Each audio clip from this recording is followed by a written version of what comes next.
सरस्वती नमः। श्री गुरु चरण कमलेभ्यो नमः। श्री मातृ पितृ चरण कमलेभ्यो नमः।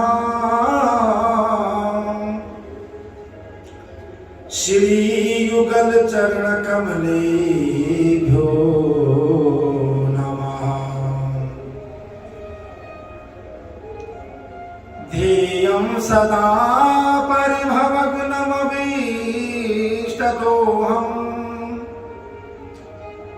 तीर्थास्पदं शिवविरञ्चनुतं शरणम्। भृत्यार्तिहं प्रणतपाल भवाब्धिपोदम् वन्दे महापुरुषते चरणारविन्दम्।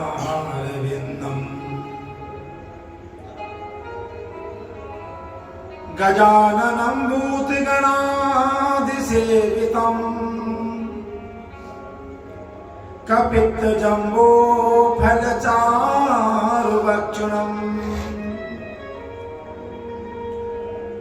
उमासुतं शोकविनाशकारकम् नमामि विघ्नेश्वरपादपङ्कजम्। जय जय राधा रमण हरि जय जय नमन किशोर। जय गोपी चित चोर प्रभु जय जय माखन चोर। राधा मेरी स्वामिनी मैं राधा जुको दास।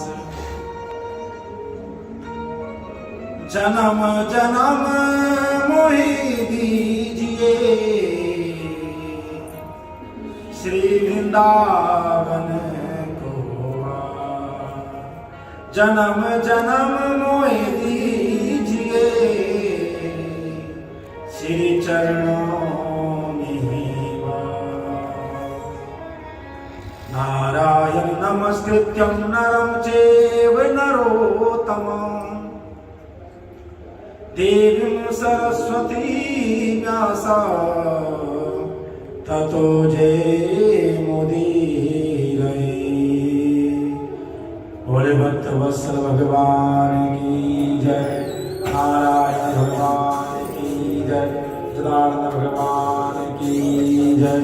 जय जय श्री राधे जय जय श्री राधे जय जय श्री राधे श्याम।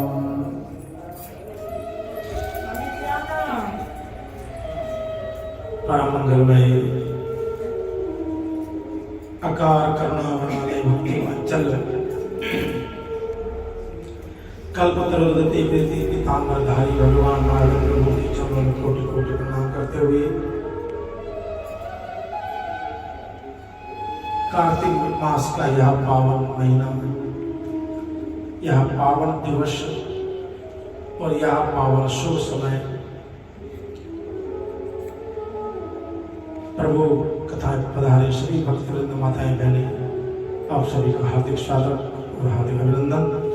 आइए अपने मन और वाणी पवित्र करते हुए ठाकुर जी के नाम का आशय लेते हुए फिर कथा में प्रवेश करें। बोली भक्त वत्सल भगवान की जय।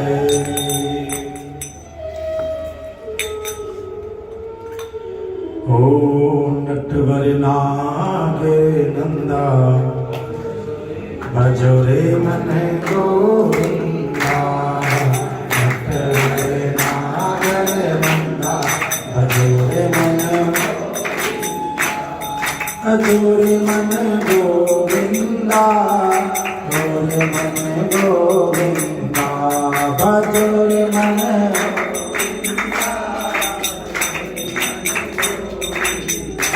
ओ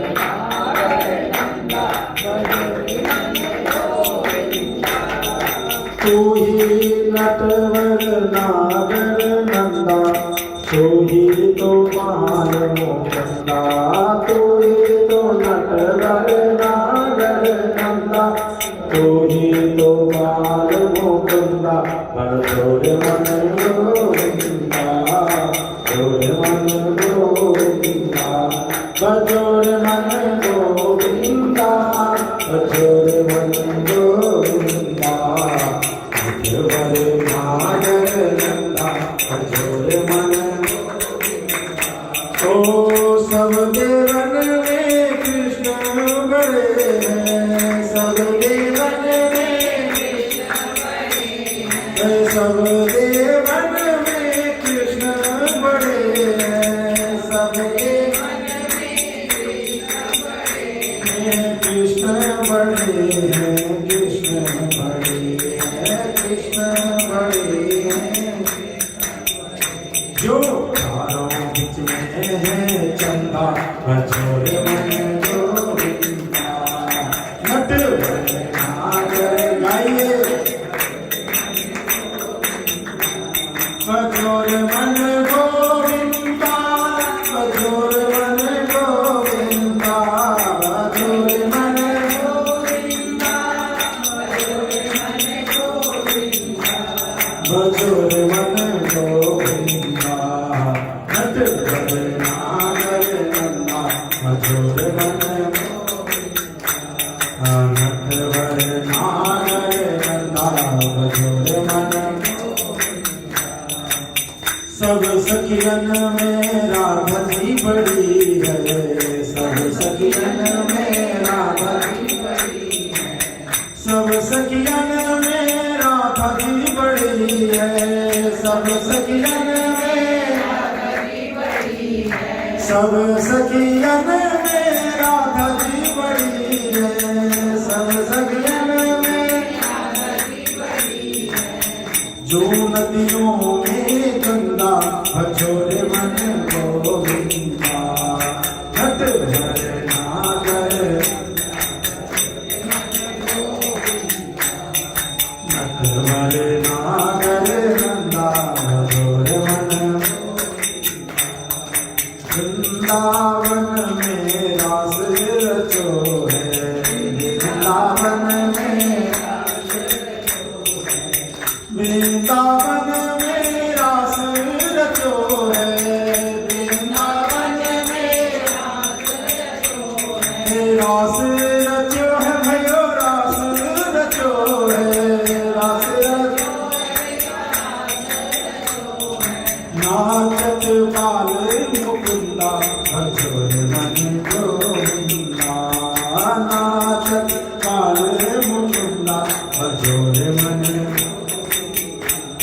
नटवर नागर नंदा, भजोर मन। ओ नटवर नागर नंदा, भजोर मन। काली देह पर नाग रचो है, काली देह पर, काली देह पर नाग नचो है, काली देह पर थण थण में जकरंदा, भजोर मन गोविंदा, गाइए, थण थण में जकरंदा, भजोर मन गोविंदा, नटवर नागर नंदा, भजोर मन। नटवर नागर नंदा, भजोर मन। ओ ध्रुव को तारो प्रहलाद उभारो, ध्रुव को तार प्रहलाद, ध्रुव को तार प्रहलाद उभारे, ध्रुव को तार प्रहलाद उभारे। ओ नरसिंह रूप धरंदा, भजोर मन। तालिया, नरसिंह रूप धरंदा, भजोर मन, भजोर मन गोविंदा, भजोर मन गोविंदा, भजोर मन गोविंदा, भजोर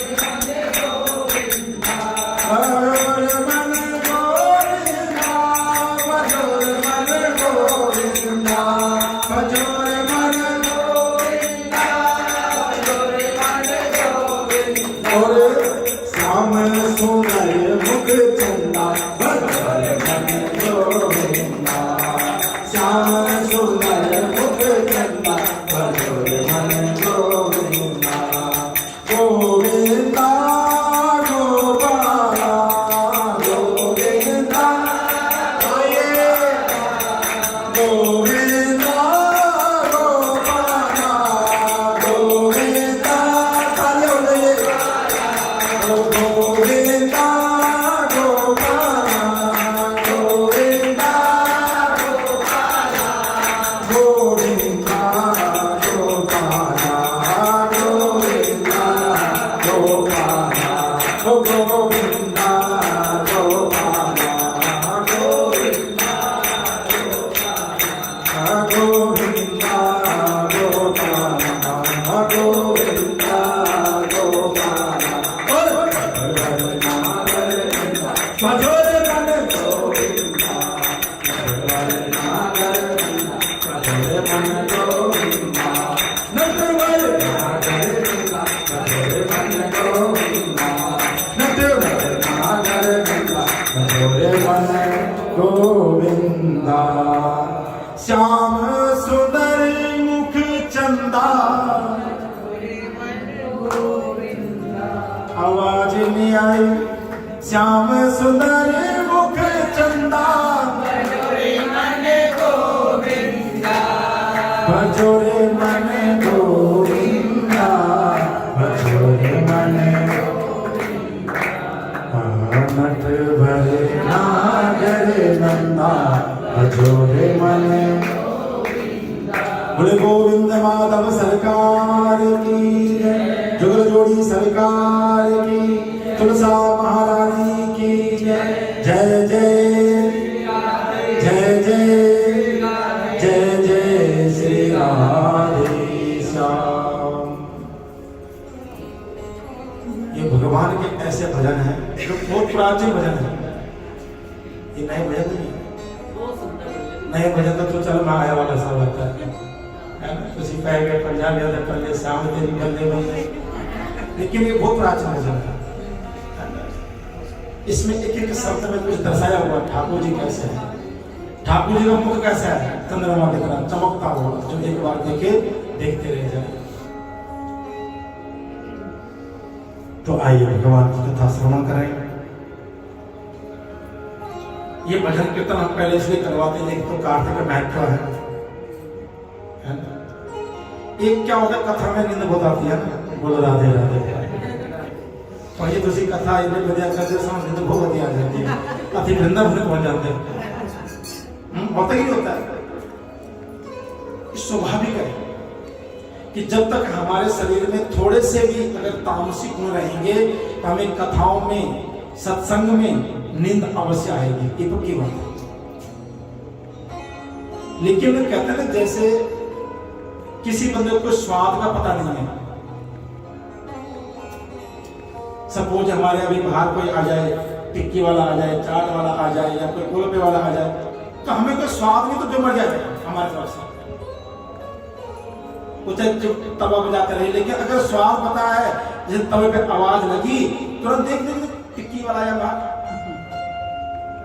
होगा नहीं होगा, क्योंकि हमें उसका स्वाद पता है।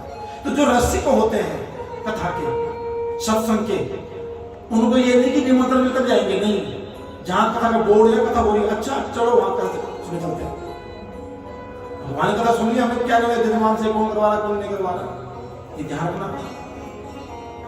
एक कथा हो रही हो ठाकुर जी की तो वहां निमंत्रण का इंतजार नहीं मत करना। कई लोगों को फोन आया, पंडित आपने हमें बताया नहीं, आपने फोन नहीं किया हमें। भगवान की कथा मोस्ट वेलकम, जिसको आना आइए, क्योंकि भगवान की कथा में सब आते हैं, मानव यक्ष किन्नर गंधर्व। यहां तक हमारे गणेश जी के वाहन घूमने इधर ही कई बार भगा दिया, 2 दिन बाद छोड़ दिया उसको पकड़ के, फिर पता नहीं लौट के आ रहा था वापस। अब खाने मिलता है, भगवान कथा मिलती है, क्या नहीं जो भी है, लेकिन सबका स्वागत है, किसी को मना नहीं। दूसरा पॉइंट कि जब कथा में बैठो सबसे पहले भगवान का हरि नाम संकीर्तन करो, अब तो कम हो गया है। अगर आप शहरों की तरफ जाओगे ना, तो आज माता बहने सबसे पहले आकर के पढ़ने से पहले आधा घंटा पहले, अगर हम 6 बजे शुरू करते तो आप सारे पानी बैठ करके ढोलक चिमटा खूब भजन कीर्तन करते हैं, बॉडी एकदम हो जाती है गर्म।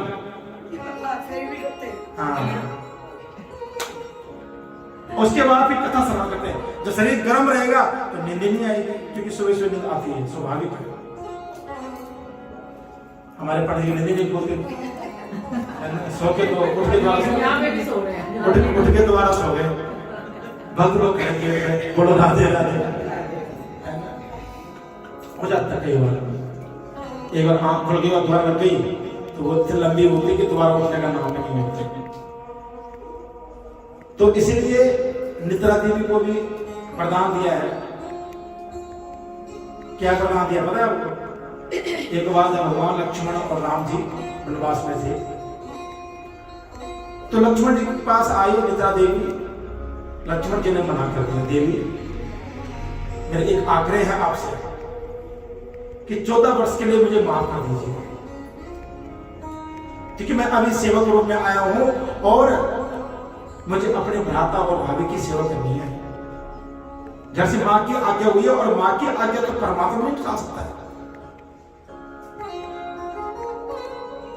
अगर माँ ने कुछ कह दिया, पिता ने कुछ कह दिया, तो मुझे करना पड़ेगा। इसलिए आप चले जाइए यहां से। निद्रा देवी कहते हैं देखो मुझे वरदान मिला है कि जितने भी संसार प्राणी होंगे उनका एक समय होगा, वो होगा निद्रा का समय। उसको आराम तो चाहिए। मैं कहा जाऊं तुम्हारे हिस्से की नींद कहा जाऊं? कहा कि जहां सत्संग होगा, कथा होगी, और जो नित सो रहा होगा उसके बुद्धि बैठ जाना, वो हो जाए सो जाएगा। बोलो राधे राधे। पहले खराटे नहीं मारा हुआ तो बाद खराटे मारना शुरू कर दिया। इसलिए कथा में मत सोना, निद्रा देवी की बड़ा प्रकोप रूप में आ जाएगी।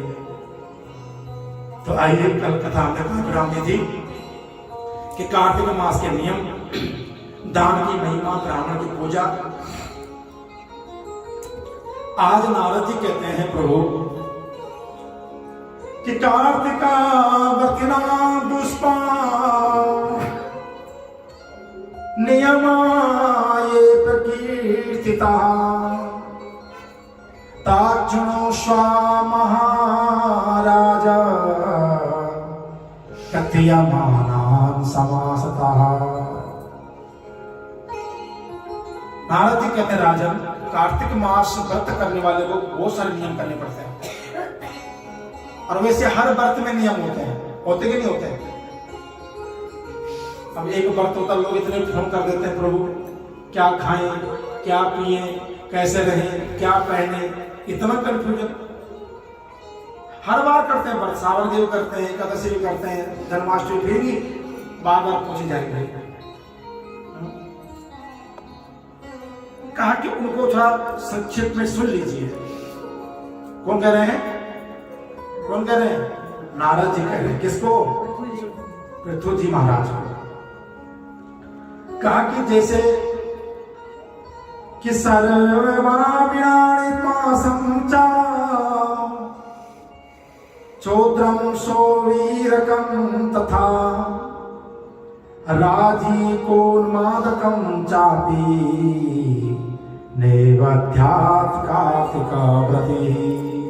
हे राजन, कहा कि कार्तिक महीने में मांस की दाल, और मांस की दाल कौन सी होती है? मां की दाल। मां की दाल को भी मांस माना गया। ध्यान रखिए, हमारे लोग बड़े साव से खाते हैं, बड़े स्वाद में पड़ी दाल मखनी तो बड़ी बढ़िया होती है, तो उसे मना कर जानते हो। लेकिन व्रत कोई व्रत हो, ये ध्यान, कार्तिक नहीं, कोई व्रत हो, इन व्रतों में जब आप भोजन पारायण करते हो तो उसमें मां के दाल का सेवन ना करें। कहा कि शहद का, कि कार्तिक में शहद निकलती है, लेकिन कार्तिक के बाद शहद खानी चाहिए। 3 बार निकलती है शहद साल के अंदर, क्योंकि हमारे घर पहले मधुमक्खियां थी, हमें उसका नॉलेज है थोड़ा सा। कई बार हटाने की कोशिश की, नहीं हटी, लेकिन बाद पापा कहते रहने दो, कोई बात नहीं, अच्छी बात है, हमें शहद मिल जाती है फ्री में, है ना। तो एक शहद निकलती है चैत्र के महीने में। वो तुम रोटी में खा सकते हो, किसी चीज में खा सकते हो, बड़ी स्वाद होती है, स्वास्थ्य के लिए बढ़िया। एक होती है भादों के महीने में। भादों की शहद बड़ी नशीली होती है, अगर आप 4 चम्मच खा लिया ना तो आप कुछ देर नशा जाएगा। जैसे आप भोजन करने के बाद, जैसे कई बार आपको 2 दिन से व्रत है, जैसे आज देवियों का व्रत है, आज कल जब भोजन करोगे ना आप डट के खाओगे। जब कहा कि व्रत खोलने के बाद ना हल्का भोजन करना चाहिए, जो शरीर में नशा चल जाता है भोजन का। भोजन में एक नशा है, भोजन में भी देखो खा के आलस आता है, पहले नींद कितनी आती है, तो कभी व्रत खोलो तो उसके साथ हल्का भोजन होता है धीरे। तो शहद खाने के बाद ऐसे ही कुछ देर का जो है नशा लग जाता है, आप चलने फिर पाओगे, उठने पाओगे, बैठने पाओगे, कहा कि सोना मुझे, आंखें बंद होती है। ये हमने प्रैक्टिकल देखा होगा। लेकिन जो कार्तिक की शहद है वो एकदम सफेद होती है, जैसे बतासा होता है, एक चीनी का राग होता है, एकदम व्हाइट रंग का, और वो शहद ऐसे टुकड़े बनते हैं उसके, जैसे वो होता ना, क्या वो खाते आप लोग, घेवर। हाँ, घेवर की जैसे जहर बना था उसका, लेकिन शरबत में डालते ना, ठंडा ठंडा होता, रात को भिगा के खाते, क्या होता है पेट के लिए। हाँ, गोंद के तरह जैसे उसकी सेम लुक होती है। वो शहद का कि अमृत के समान है, रोगी के लिए भोजन नहीं हो, खांसी गले के लिए। अब आजकल तो आम शहद बिक रही है, पता गुड़ का राम है, पता क्या हमें नहीं पता, लेकिन कार्तिक की शहद सबसे बेस्ट है बीमारी के लिए। खांसी, जुकाम, बलगम, रेशा कुछ ही बना, यहाँ तक कि पेट के लिए जबरदस्त है। तो कार्तिक के महीने शहद नहीं, कार्तिक में शहद निकाली जाती है, और निकाल करके उसको सेव कर लीजिए, ठाकुर जी को भोगा करके फिर आगे ग्रहण कीजिए उसको। राई, कहा कि कार्तिक के महीने में राई का साग नहीं खाना चाहिए व्रत वाले को। अब राई शुरू हो गई ना इसी महीने से, राई साग जो भी है ना, कहा कि इन सब का त्याग करें, साथ ही परानच परद्रोहम परदेश गमन तथा तीर्थ विलास देवेहा ब्रज की कार्तिकी व्रते।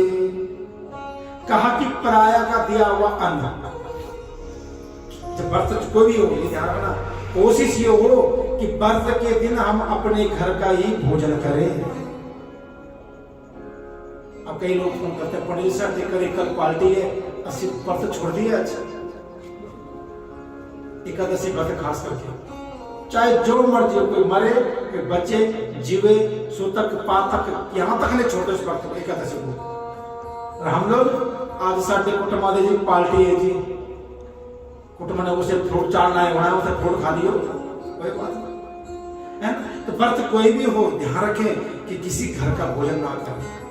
और देखो भैया, हमारा ब्राह्मण का जीवन है, हमें तो खाना ही पड़ता है ना। कल नियम बताया, आज ही समय पकड़ लिया, ले आओ बड़े पैर खड़े कर शुरुआत कैसे करते, बोला राधे राधे। ब्राह्मण का जीवन है ही पराय जीवन। तो कहा कि पराय घर का अन्न ना खाएं, दूसरे से द्रोह ना करें, झगड़ा, क्लेश, ईर्ष्या, द्वेष भावना ना रखें व्रत के दिन खास करके, और प्रदेश यात्रा ना करें। कोशिश करें कि उस दिन अपने घर में रहें और अपने घर में भगवान का भजन पूजन पाठ करें। जाना भी थोड़ा आसपास जाके अपना काम जो करना कर लीजिए, दूर नहीं जाना चाहिए, कहीं प्रदेश नहीं जाना चाहिए। इन सबका नियम कार्तिक व्रत वाले को करने चाहिए। और क्या करें महाराज, कहा कि देवता, वेद, ब्राह्मण, गुरु, स्त्री और राजा, इन सब चिंता बड़ों की निंदा करनी छोड़ दें। किस किस की? ब्राह्मण की, देवताओं की, वेदों की, गुरु की, स्त्री की। हमारे भाई लोग सुन लो भैया, पत्नियों की निंदा नहीं करनी। और कहा कि व्रत चाहे कोई भी हो, इन दिनों में बड़ा सात्विक रहना पड़ता है। व्रत मतलब क्या होता है? संयम। और संयम क्या? खाने पीने का संयम होता है। किसी ने खूब कहा कि अगर तुम्हें करना है, आज में व्रत करना है ना, तो एक दिन फोन छोड़ दो, एक दिन व्हाट्सएप छोड़ दो, एक दिन फेसबुक छोड़ दीजिए, एक दिन क्रोध छोड़ दीजिए, एक दिन निद्रा त्याग दीजिए। ये है संयम। धीरे धीरे रोटी चावल तो खाए नहीं, बस शाम के चावल को बना के खिचड़ी खाए दो, फिर नाले कुटुरे आटे की पोई बनाओ साथ में, फिर पनीर की सब्जी ले आओ, नाले दूध ले आओ, नाले का पानी ले आना साथ में। भाई साहब उतना राशन पानी एक महीने में नहीं लगता जितना एक व्रत में लगता है। तो व्रत किस बात का? व्रत में होता है अपना इन इंद्रियों को कसना, इनको अपने बस में करना, इनको अपने अनुकूल चलाना। हमें इंद्रियों के अनुकूल नहीं चलना है, इंद्रियों को अपने अनुकूल चलाना। धीरे धीरे अपनी इच्छाओं को मारना, उसे व्रत कहते हैं। जिस के हमारा मन ज्यादा भागता है उसको धीरे धीरे कंट्रोल कीजिए। तृष्णाएं बहुत ज्यादा भागती है तो तृष्णाएं कम करने की कोशिश करें। तो कहा कि इन चीजों को प्राणी को छोड़ना चाहिए। द्विदल, जो दाल दो हिस्से में बढ़ जाती हो, कौन कौन सी है? द्विदलम तिलम तेलम पक्वानम मूलयदुष्टम भाव दुष्टम शब्द दुष्टम वर्जयी कार्तिका वदे। क्या बात। द्विदल दाल, चना, मटर, जो आपस में दो हिस्से में हो जाएगा। तिल का तेल, मालपुआ है ना, मालपुड़े भी नहीं खाने हैं। इन सब पकवानों को कहा कि नहीं खाना चाहिए। और दूसरा कि भाव दुष्टम शब्द दुष्टम वर्जिए कार्तिका व्रती। और जिस खाने में किसी का भाव दुष्ट भाव से बनाया गया हो, अब खाना तो देवी जी ने बनाया, लेकिन गुस्से में बनाया तो वो खाने में स्वाद नहीं आएगा भैया। पक्की बात है, मैंने देखा हुआ, अनुभव किया हो जीवन में कि जितना देवी जी का मूड ठीक नहीं है, अगर खाना बना रही है, देवी जी ने कुछ बाहर से मंगा लो जी, आज थोड़ा तबीयत ठीक नहीं है, देता नहीं, कहते नहीं नहीं बाहर खाना नहीं खाना, तो घर बना लो। तो देवी बना तो लेगी, लेकिन थोड़ा भाव सही नहीं होगा, वो खाने फिर स्वाद भी आने फिर की गल आता है क्या?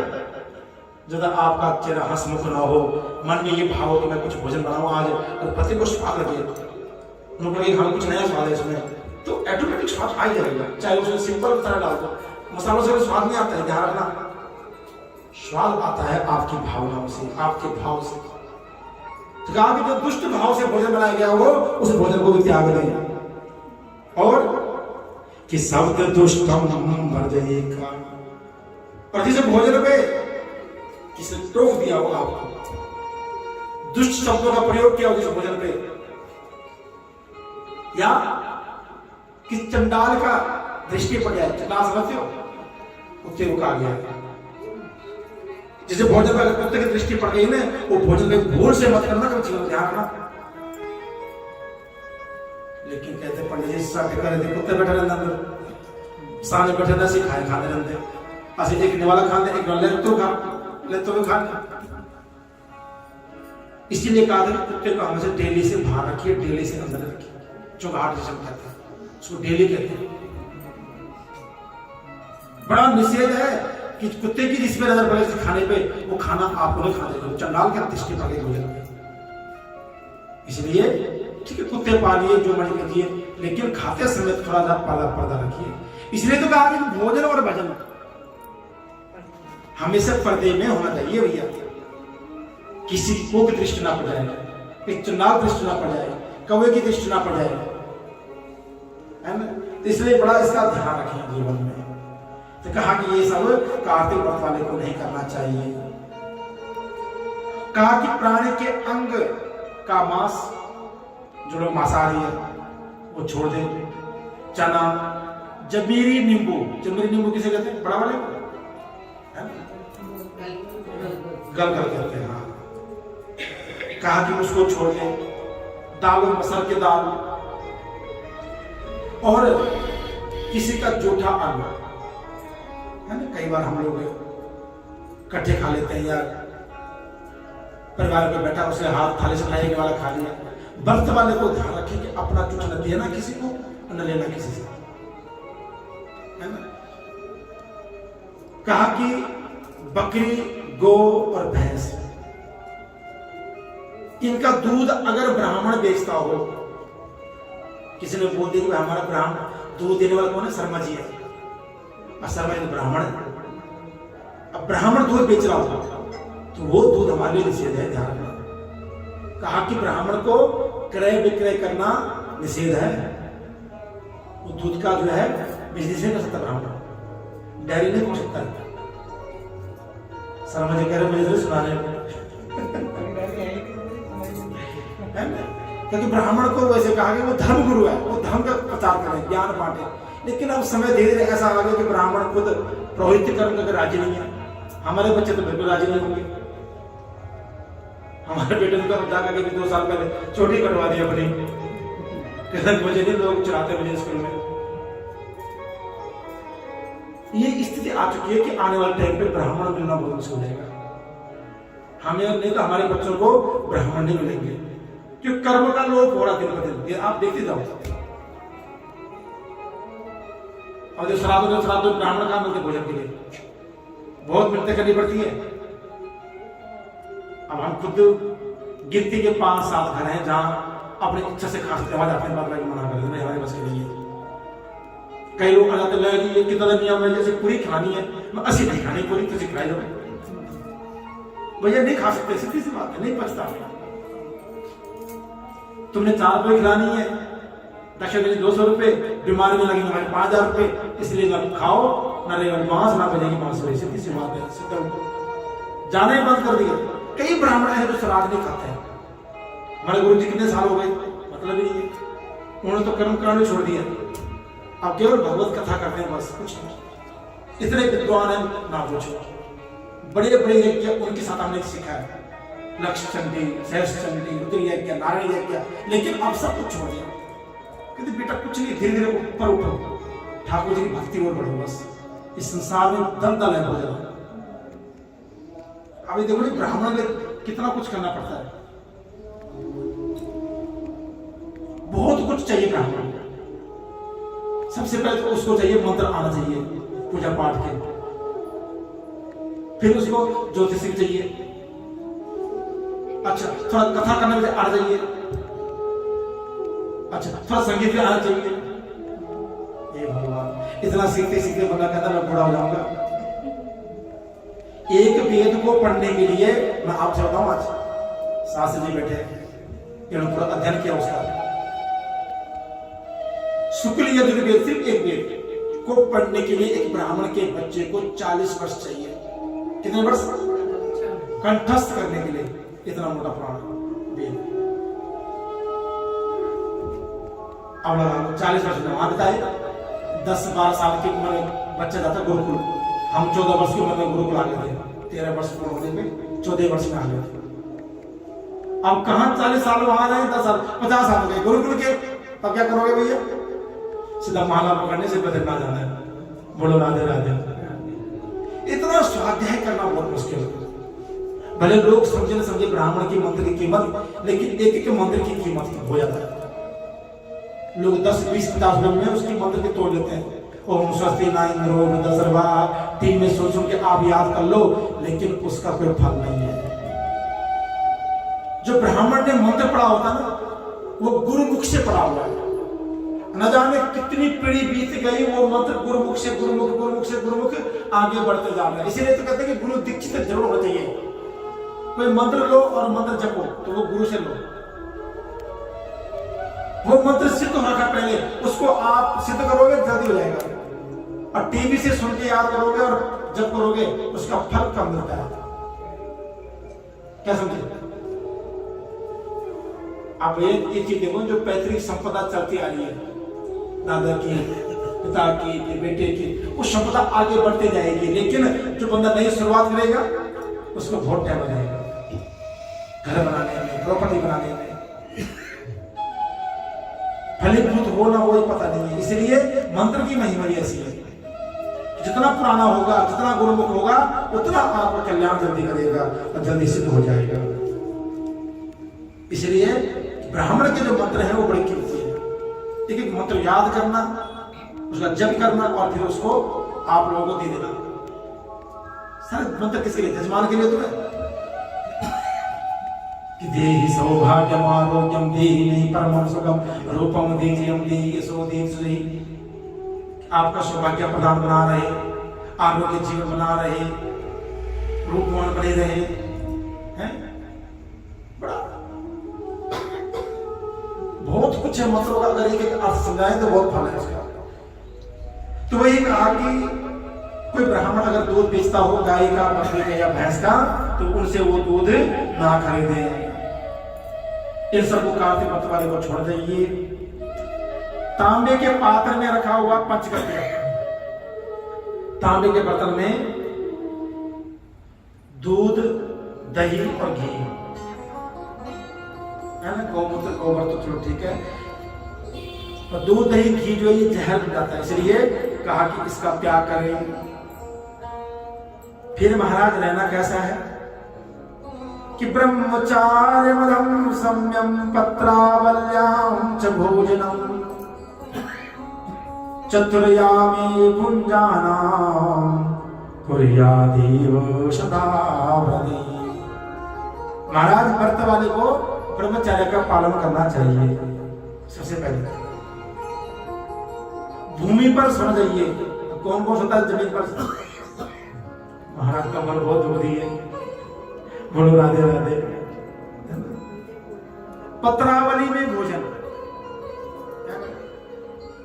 अब तो कांच के बर्तन आ गए, कांच की प्लेटें, कांच का जग, कांच का गिलास, ट्रांसपेरेंट होता है, दिखता बढ़िया है।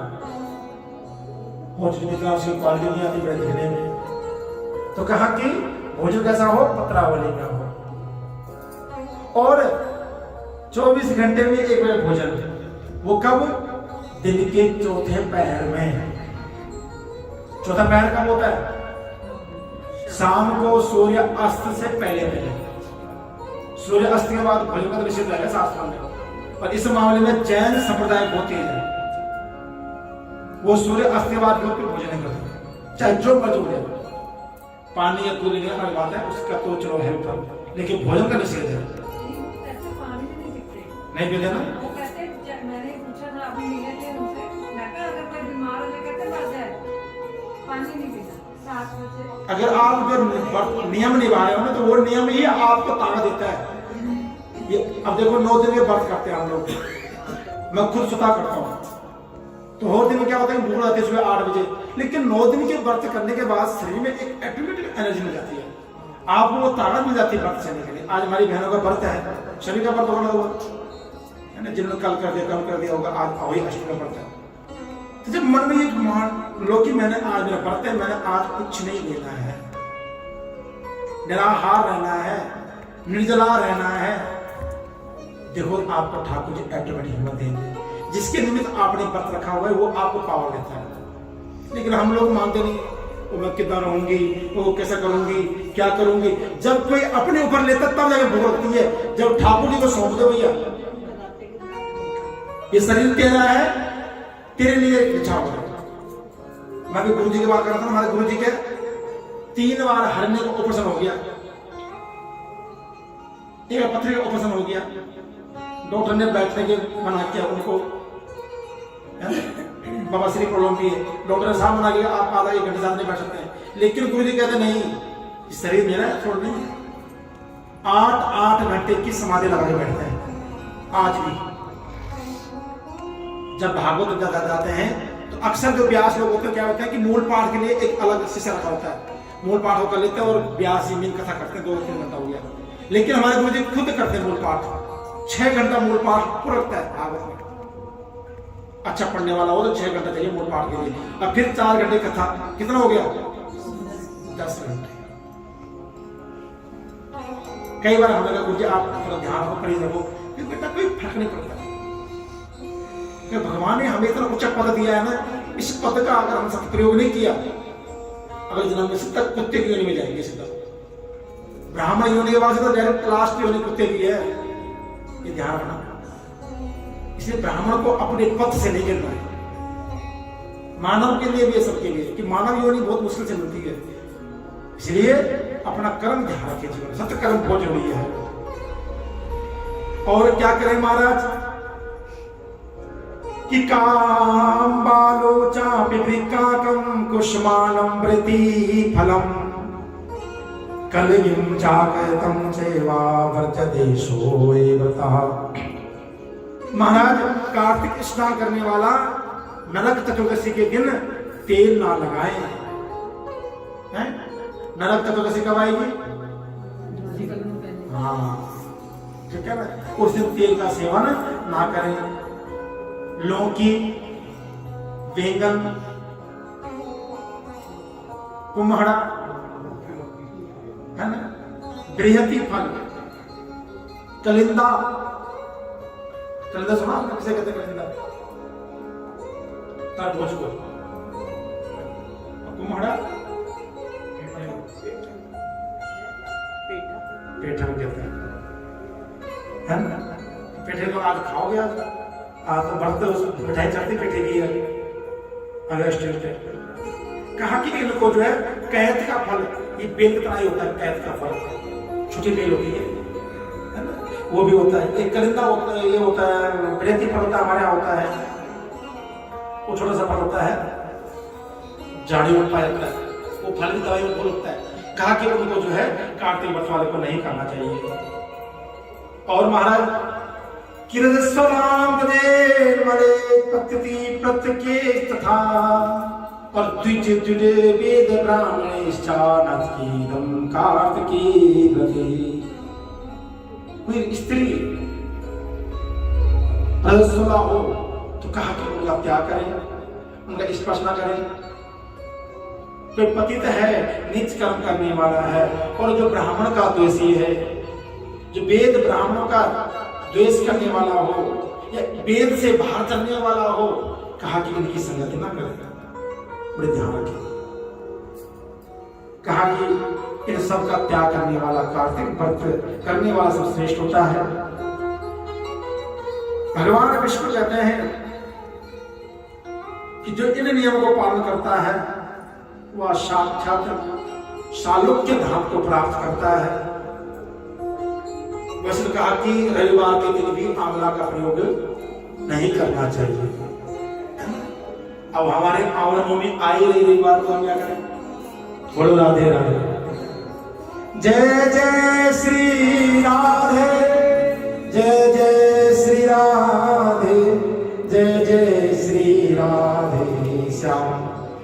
रविवार के दिन तुलसी का स्पर्श, आंवले का भोजन, आंवले को स्पर्श कर सकते हो, पूजन कर सकते हो, लेकिन आंवले को तोड़ नहीं सकते हो। आंवला ग्रहण नहीं करते हो रविवार के दिन। तो इस बार जो आंवला नवमी है हमारे रविवार के दिन है, जाएंगे पूजा करेंगे, चढ़ा के आएंगे, लेकिन कहा कि इनको भक्षण नहीं करेंगे।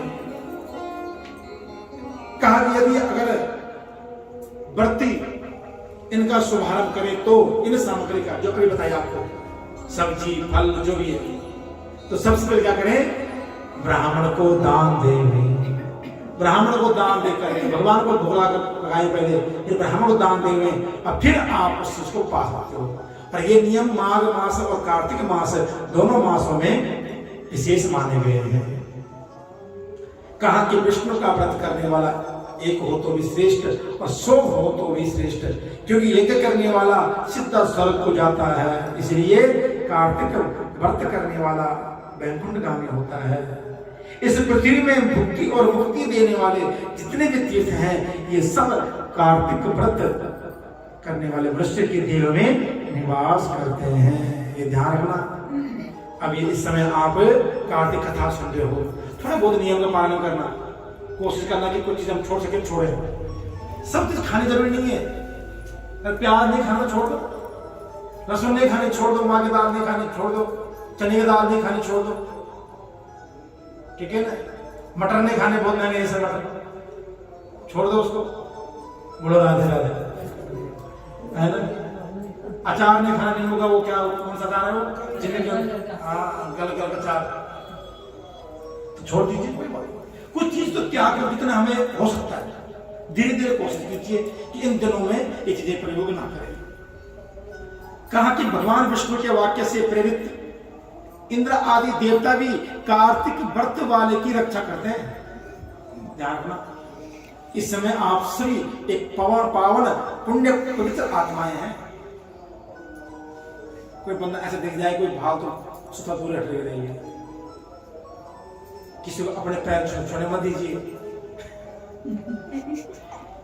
पुण्य छीन होते हैं, हर किसी से स्पर्श नहीं होना है, हर किसी से कोई के बात कर रहा है, कुछ निंदा जैसी बातें कर रहा है, वहां से हट जाइए। अच्छा बहन, मैं कल मिलती हूँ, चलो मुझे जल्दी काम है, चाहे घर में बैठे हो खाली। जहां पर ऐसा शब्द प्रयोग हो रहा हो, किसी निंदा हो रही हो, क्योंकि व्रत वाले को पुण्य कब छीन गया पता नहीं है, क्योंकि बड़े मुश्किल से कमा पाते हैं। देखो अब सुबह उठे हो, फटाफट नहा धो के मंदिर आ रहे हो, यहाँ आ रहे हो, कथा सुनने आ रहे हो, कितना मुश्किल है पुण्य कमाना। छीन होने में पल नहीं लगता है। बोलो राधे राधे। इसलिए बड़े भाग्य से पुण्य कर्म करते हैं। इसलिए इस पुण्य कर्म को यूं न कमाना है, कोई यूं व्यर्थ कमा लिया तो बेकार है। तो ध्यान रखें चीजों का। भगवान कहते हैं कि विष्णु के व्रत करने वाले समस्त देवलोक में उनकी पूजा होती है, और कहा कि जो सारी विधि बताई गई है वह विधि अवश्य करें। जो मनुष्य विष्णु को प्रिय और संपूर्ण पापों का नाश करने वाले और अच्छे पुत्र तथा धन धान्य की वृद्धि करने वाले कार्तिक व्रत के नियम करता है, उसको तीर्थों की यात्रा का और सेवा का संपूर्ण फल प्राप्त होता है। कथा वाला ऐसा है कि बैठे बैठे अपनी मन की गंगा से वृंदावन चला जाएगा, मन की गंगा से मथुरा चला जाएगा, मन की गंगा से काशी पहुंच जाएगा। इतना फल है कथा का। हम तो कल यही बात कर रहे थे कि अब तो भैया इस ग्रुप में सबको समझने देंगे होगा। कार्तिक माघ मातम सावन में शिव पुराण एक घंटा करो, चाहे सुबह में शाम कर लेंगे, लेकिन कुछ ना कुछ करते रहेंगे। बोलो वहां के बिहारी लाल की, है ना। क्योंकि जब हम जागरूक होंगे तभी हम लोगों को आगे जागरूक करेंगे। लेकिन अभी हम खुद सोए हुए हैं, खुद पता ही नहीं हमें क्या करना क्या नहीं करना। इसलिए इन बातों का ध्यान रखें। तो आज यहाँ पर कार्तिक व्रत के नियम संपूर्ण, कल से फिर आगे कथा बताएंगे कि इस व्रत से क्या क्या फल है और क्या क्या महिमा है। भगवान के बिहारी लाल की जय, सांवरे सरकार की जय, भक्त वत्सल भगवान की जय, जय जय श्री राधे श्याम। आइए आरती दिलाइए। और आज सभी देवियों का व्रत है, सभी को शुभकामनाएं। ठाकुर जी आपको खूब हिम्मत दें, आपके बच्चों को स्वस्थ रखें और मंगल में जीवन में रखें, आरोग्य रहें, ये हमारी प्रार्थना है। और कहा कि अश्वस्थामा बलि व्यासो हनुमानस्य विभीषणः कृपा परशुरामस्य सत्यताति जीवनः। जिस तरह ये 8 चिरंजीवी लंबी आयु है, इनको पूर्ण आयु प्राप्त है, इस तरह आपके बच्चों को भी लंबी आयु प्राप्त हो, स्वस्थ रहें। भगवान की बिहारी लाल की, तुलसा महारानी की, भक्त वत्सल भगवान की जय।